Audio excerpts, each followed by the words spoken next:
If I hadn't been told that I was sick, I wouldn't know I was sick. Not only did I have cancer, I had an advanced case of cancer. One of the things I learned while in Vietnam, it isn't over till it's over. You never stop. You never quit fighting. You never give up. If you give in to your fear alone will kill you.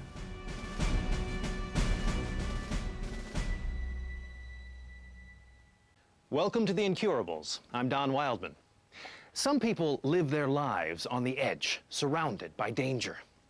As a young man, Charlie Rice fought for his country in the Vietnam War. Later, he worked as a firefighter in California. As Charlie approached retirement, his family hoped that his dangerous days would soon be over. Unfortunately, life doesn't always work out the way we hope. His next battle was with cancer, and it would drag him closer to death than anything he had yet experienced. Fighting cancer boils down to having the knowledge to be proactive. It's such a feared illness that people won't even say the word out loud.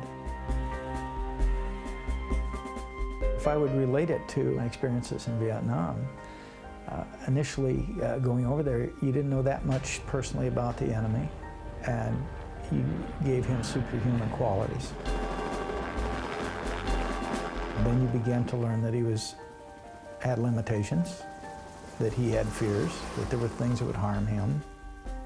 When you realize that it's not something foreign that jumped on you, it's something that occurred in your own body, that's your own cells, that puts you on this trail of why did they do that? What can I do to help correct it? And I think when you look at combat, it's the same thing. You have to set aside your fear and put your thinking mind in charge.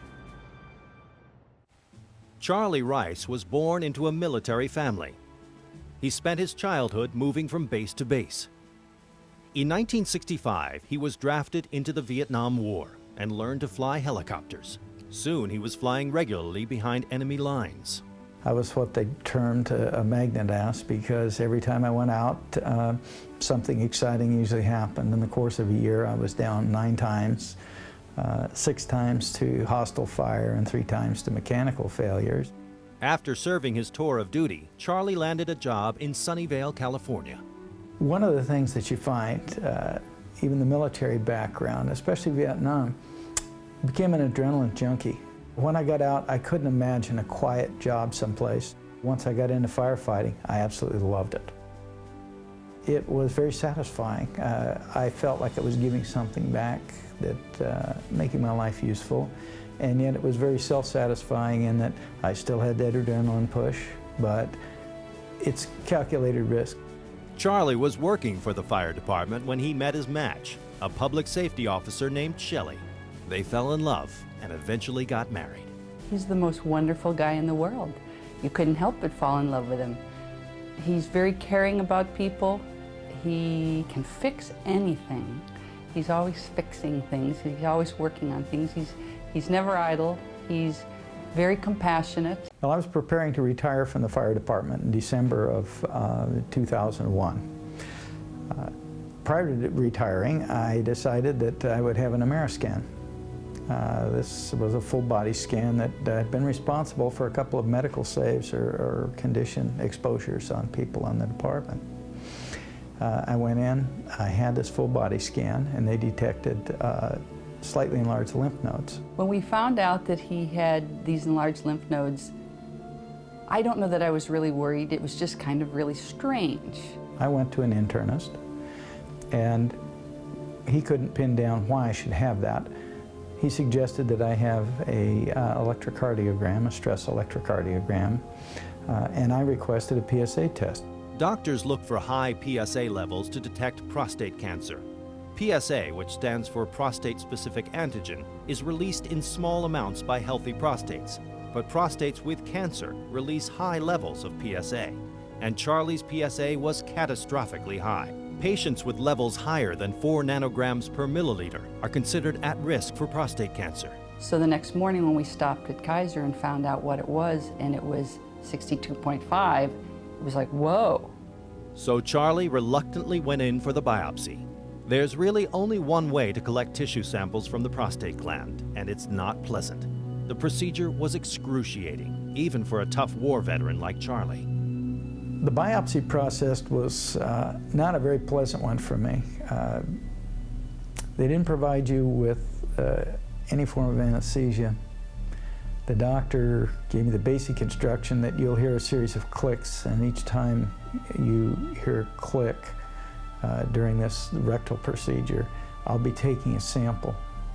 He neglected to tell you there'd be a significant amount of pain with each one of those clicks. Every single sample cut from Charlie's prostate tested positive for cancer. It's like somebody dropped a bomb in my lap. It was devastating to us when we realized that not only did I have cancer, I had an advanced case of cancer, and the prognosis for survival was not good. The doctor told him, we can't do radiation, there is really no chemotherapy for it. I was almost in shock, not mental shock, physical shock from the procedure itself. And when I proceeded out to the waiting room, I started to get lightheaded and I had to sit down. Charlie was having a hard time staying conscious. My urologist returned from lunch, said, "What are you doing here?" And I said, "I'm having trouble here. I'm shocky, and I get up and I get lightheaded. I can't get out to my car." And he kind of walked over, got an ammonia inhaler, cracked it, put it right under my nose, and said, "Okay, you're going to be okay," and walked away. So Shelley and I walked away feeling, well, it's time for us to get on the stick. We have to do something, and we're the ones who are going to have to do it. You see people dying at work all the time, and you're with people that die, but they're people you don't know. And this is the love of your life. Shelley had been exposed in her early college career to the macrobiotic diet, which was a diet that was really directed at healing. And she had put a book away and just filed away in the back of her head, if I ever know somebody who has cancer, I'm going to recommend this to them. So I go into the den and I come back out and I said, I found a book, The Macrobiotic Approach to Cancer. And I opened it up and there was a pink bookmarker on the page for metastatic prostate cancer. It was kind of like, wow, maybe that's a sign that this is the direction we're supposed to go. We stopped at our favorite pizza place. We had a slice of pizza and a beer, and then went macrobiotic afterwards. Pizza and beer are definitely not part of the macrobiotic diet, but neither are foods such as cheese, red meat, or eggs. They all had to go. So did white flour and sugar. Charlie and Shelley hoped that the sacrifice would pay off, but they needed more than just their book to stay on track. Charlie discovered Shiatsu massage. Like other treatments from the Far East, Shiatsu massage addresses energy flows inside the body. It works to correct imbalanced energy that stops healing. For the next 2 years, Charlie and Shelley would gauge the effectiveness of their macrobiotic transformation by watching his PSA levels.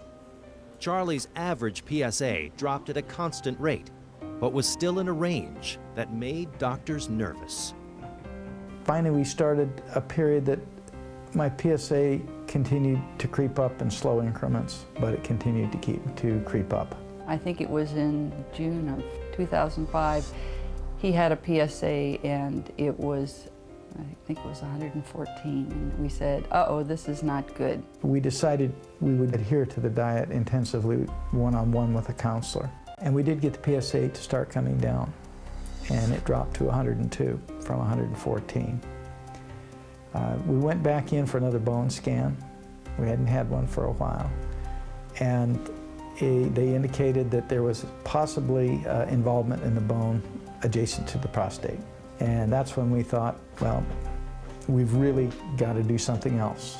The diet has really helped us. We weren't going to not continue with the diet, but we're going to take another tool out of the box. And my Shiatsu therapist here in town recommended Dr. Isaac Elias.